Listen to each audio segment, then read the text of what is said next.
So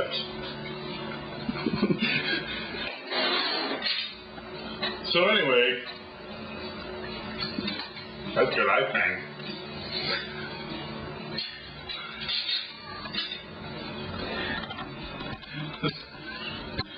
Yeah, I know how it goes, man. I like ice cream. I feel bad about it. Why would I feel bad about it? Well, you've lost 100 pounds. You know? I don't want you to be discouraged. You need to go outside? No, I'm cool. Okay. Tell us when we're ready. Go. Okay. Action. 1 minute ago. So we're talking about Didgeridoo Bob. Didgeridoo Bob and how he became Botswana Bob. Jason wanted to call him Didgeridoo Lucius. Now at the time I said, you can't call him Didgeridoo Lucius because that's the actual bum's name. Now, as I later realized, that's not true. The bum's name is actually Aloysius. But at the same time, you can't call him Didgeridoo Lucius because everything on this page, which you will see, or probably have seen, depending on when we post this video, all depends on his name being something Bob. So I said, you can't change his name to Didgeridoo Lucius or Didgeridoo anything else. It has to be Bob. And he said, I can't think Didgeridoo Bob because I inadvertently start drawing Sideshow Bob. Yeah. And so we went with that for a while, and I said, well, why can't you have something else in your mind? And then still, when we put the page up, we'll just still call him Didgeridoo Bob. And, you know, that didn't really work for him, and I can understand that, being a creative person myself. So what we settled on was, I said, why don't we call him Botswana Bob? And I think my reasoning was, aren't didgeridoos from Botswana anyway? And he said, no, actually they're from Australia. Well, Australia Bob won't work at all. And he said, no, we can go with Botswana Bob. So someday, if Botswana Bob's ever in color, his little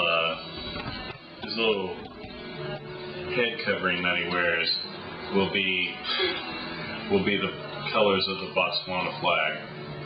But that was good enough for Jason, and so that was good enough for me. I was like, we'll call him Botswana Bob, and he'll still have the didgeridoo, but we'll just call him Botswana Bob for some reason. And then actually he came up with something even funnier than with that. I'll let you describe Botswana's costume that he wears on the street. Oh yeah, Botswana Bob uses his he plays a didgeridoo, and Botswana Bob is his performer name, and his costume is not wearing a shirt. And so he uses that like when everybody wants, you know, no shirt, no business or whatnot. He says, "Oh, I'm in costume." You know, you wouldn't kick the Spider-Man guy out, yeah, exactly. Batman, guy. Some guy dressed up as Superman or Batman walks into McDonald's, wants a Big Mac because he's hungry, right? Yeah, you're not going to kick him out. So Botswana Bob walks in, they want to kick him out. He's like, hey, it was clearly posted, no shirt, no shoes, no service. And he's like, hey, but I'm Botswana Bob. This is my outfit. Yeah. And he has a glass eye. He does have a glass eye. I love that. These are flourishes that Jason takes, because a lot of times I'll just throw a character in there, especially for not even a secondary character, just a character that doesn't really mean anything, like Botswana Bob. And he'll put characteristics to him, and then that influences my writing. Because all of a sudden I'm like, wow, I really like Botswana Bob. Or Stick. You know, Stick started off as a character that I hated. I hated Stick. And that's why I put him in there. You know, it was based on somebody I didn't like. And I was like, oh, I'm totally going to rip on him. And in like the 3 pages he's been in, he's managed to develop a personality.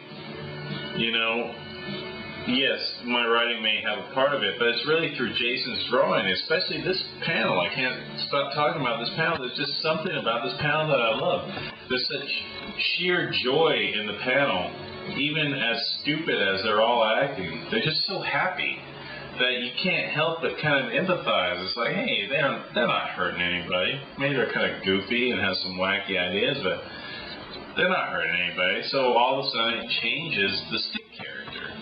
So I'm like, okay, I can still work with him the way I'm going to work with him. I'm still going to do what I'm going to do with him. But it makes him more three-dimensional. And that's what the important thing is with the writing and the drawing, you know? I may write him one way, and then Jason brings something out that ends up adding to their humanity. So all of a sudden, it works out better because all of a sudden I don't have these 2D characters inhabiting a place where they're all stereotypical. They're actually real characters. They become real characters. And it's a testament to what he's able to do with what I write. Because what I write is pretty brilliant to start with. And then he makes it brilliant +1. Like if I'm at Google, like the old meaning for a Google, like a 1 followed by, what is it, 100 zeros? Is that what a Google is? You mean a Googleplex? No, the actual number, a Google. It's like a 1 with like 999 zeros after it. Yeah, it's a Googleplex. But the actual thing is called a Google. Google's name of the company. No. When we were in school, me and my friends would talk about, I'm going to be a millionaire, I'm going to be a zillionaire, and we'd say, we're going to be Google-naires, because Google is like 1 with 100 zeros after it. I hate to break this to you, but you went to school in Deming. But I was an honor student in math. In Deming. I'm going to look it up right now on Google. I'm going to look up on Google what Google means. Go ahead, keep talking. Why don't you look up Deming in Google? What's interesting Google about map it. What's interesting about Deming? You know what the original name for Deming was? New Chicago. New Chicago. New Chicago, New Mexico. Awesome. Honest to God. The original name of Deming was New Chicago. And boy, they failed. So they had to change it to Deming. I'm not kidding. That's a true story. But Deming is named after a woman. Mary Deming or Shelley Deming, something like that. It's all in the Deming Museum. Deming has a great museum. Yeah, it's coming out. What they're doing is they're doing like the beautification projects now and everything there. Because we have a lot of old buildings that they can work with. Anyway. Do a lot of old stuff in Deming. How do we even get on Google? Okay.